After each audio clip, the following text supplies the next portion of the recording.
Bom, e vamos lá. Então, continuando sobre o vídeo anterior, sobre a causa e efeito, nós paramos que, no caso, o fato de que esta geração, ela prestaria contas do sangue de todos os profetas, ou seja, voltando em novos corpos para saudarem seus débitos do passado, em corpos no presente. Então se inscreva aqui e vamos lá. Veja que o Cristo nos dá a real conduta para saudarmos nossos débitos, ensinando-nos a quebrar a sintonia com as condutas inferiores que os aumentam. E essa conduta ela está escrita em Mateus, no capítulo 5, que vai do 44 a 45, onde ele diz: Eu, porém, vos digo, amai os vossos inimigos e orai pelos que vos perseguem. Desse modo, vós tornareis filhos do vosso Pai que está no céu, porque Ele faz nascer o seu sol igualmente sobre maus e bons, e cair a chuva sobre justos e injustos. E Paulo, o apóstolo dos gentios, ele também professa sua total confiança e crença na lei da causa e efeito. Vamos ver algumas citações que confirmam essa sua crença.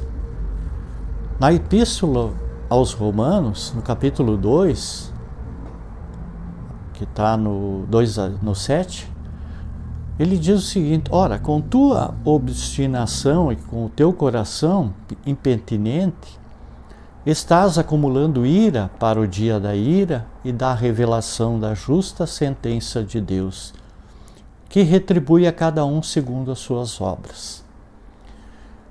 E acrescenta lá nos versículos 10 e 11 do mesmo capítulo: Glória, honra e paz para todo aquele que pratica o bem. Para o judeu em primeiro lugar e também para o grego. Porque Deus, ele não faz acepção de pessoas. E na sua primeira carta aos Coríntios, capítulo 13, versículo 8, Paulo ele reafirma esse conceito.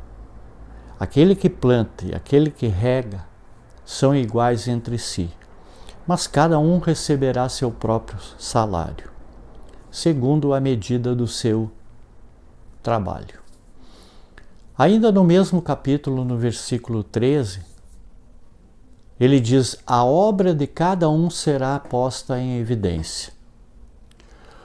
O dia tornará conhecida, pois ele se manifestará pelo fogo, e o fogo provará o que vale a obra de cada um. Na sua segunda carta aos Coríntios, no capítulo 5, nós temos o seguinte: porquanto todos nós teremos de comparecer manifestamente perante o tribunal de Cristo, a fim de que cada um receba a retribuição do que tiver feito durante a sua vida no corpo, seja para o bem, seja para o mal. Aqui temos mais uma informação da nossa irremediável colheita e segundo as nossas obras. Na segunda carta de Paulo a Timóteo, capítulo 4, lá no versículo 14, nós lemos: Alexandre o fundidor deu provas de muita maldade para comigo. O Senhor lhe retribuirá segundo as suas obras. E na sua epístola aos Gálatas 6, versículos 5 a 9, Paulo foi conciso e direto, encerrando todas as dúvidas nesse sentido, onde ele diz, preste atenção, porque cada qual carregará o seu próprio fardo. Quem está sendo instruído na palavra, torne participante em toda sorte de bens aquele que o instrui.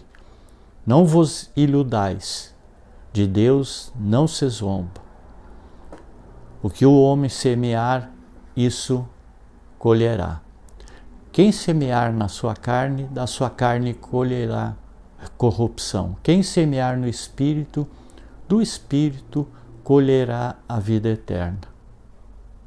Não desanimemos na prática do bem, por se não desfalecermos a seu tempo, nós colheremos. Por conseguinte, enquanto temos tempo, praticamos o bem para todos, mas, sobretudo, para com os irmãos na fé. Está bem claro em todas essas passagens que a questão da graça-fé, ela não elimina a lei universal da colheita. Segundo a semeadura, todos terão que comparecer ao tribunal de Cristo.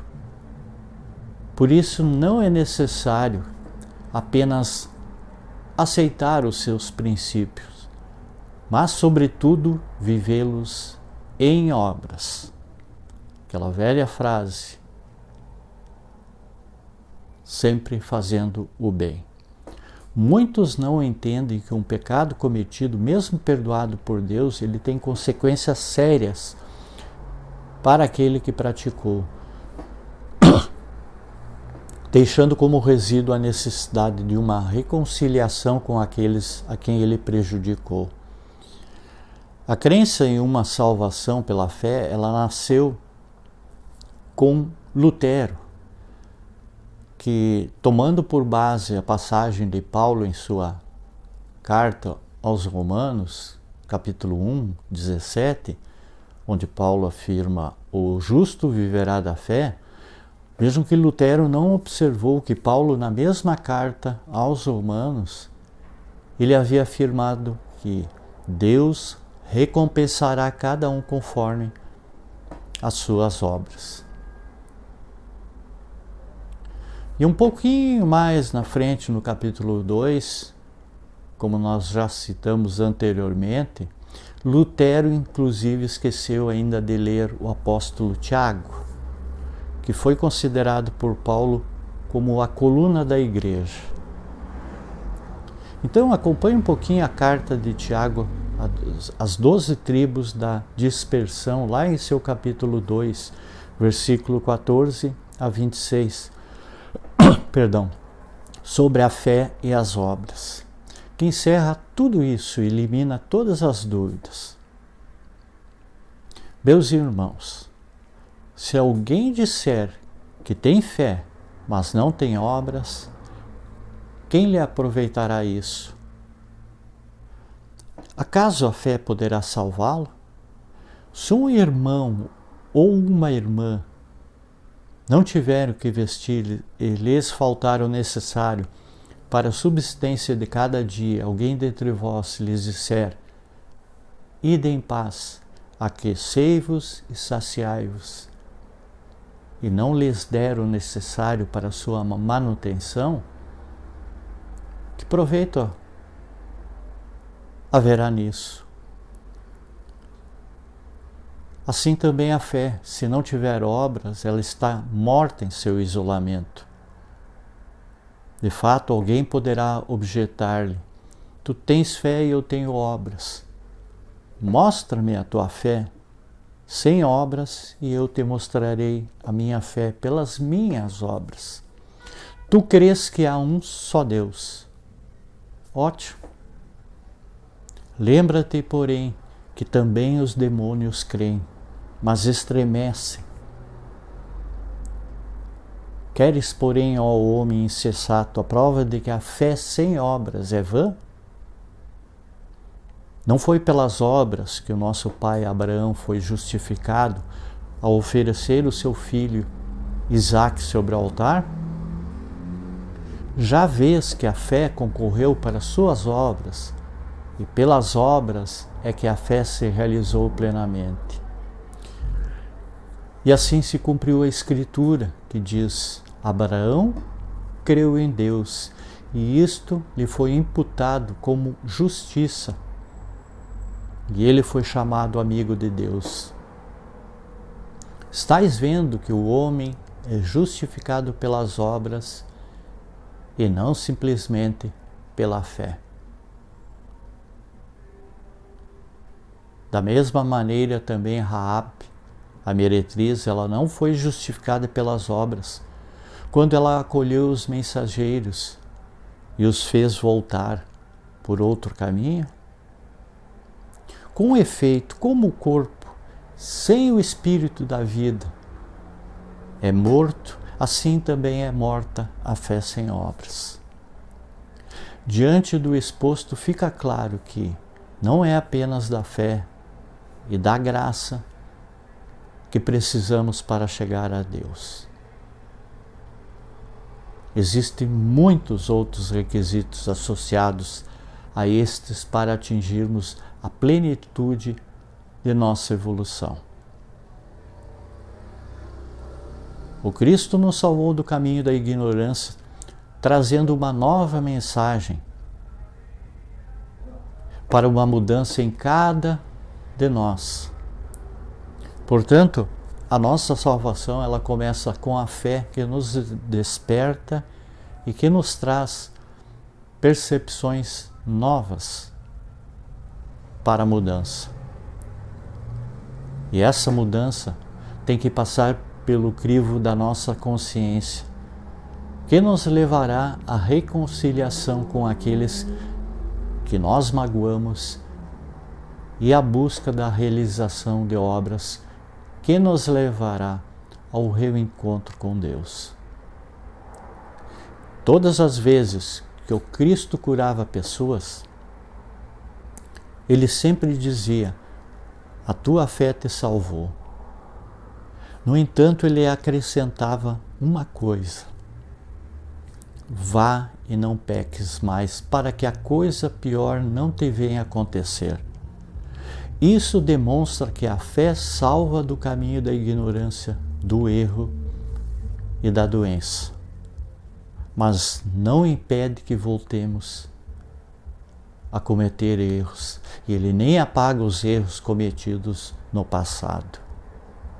Portanto, pense nessa frase: orai e vigiai. É indispensável para nós, para nos manter no caminho. Isto ainda demonstra que a salvação do Cristo, ela era sinônimo de cura física e não de entrada no reino dos céus. Se assim não fora Cristo, teria dito a todos: está salvo, não precisa mais de esforço nenhum para entrares no paraíso. Por isso é necessário refletir a respeito da questão do céu gratuito, porque sem o esforço pessoal e a responsabilidade individual, não pensemos que o nosso arrependimento ele apaga o nosso passado. Ele nos dá a condição de repararmos os erros cometidos. E é o ponto inicial para o recomeço do estágio onde falhamos.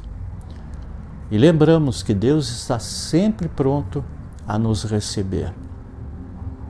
Mas para o encontro com Ele, nós precisamos do trabalho e do esforço pessoal, das obras e de todos os requisitos indispensáveis a esta conquista.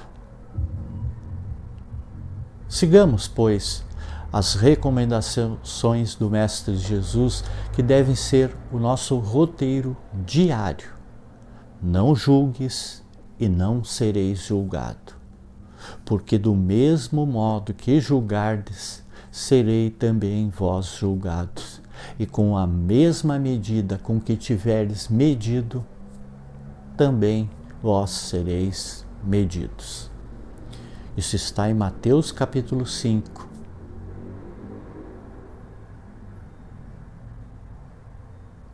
Tudo o que quereis que os homens vos façam, fazei vós a eles. Esta é a Torá e os profetas. Muita paz, muita luz. Gratidão a todos.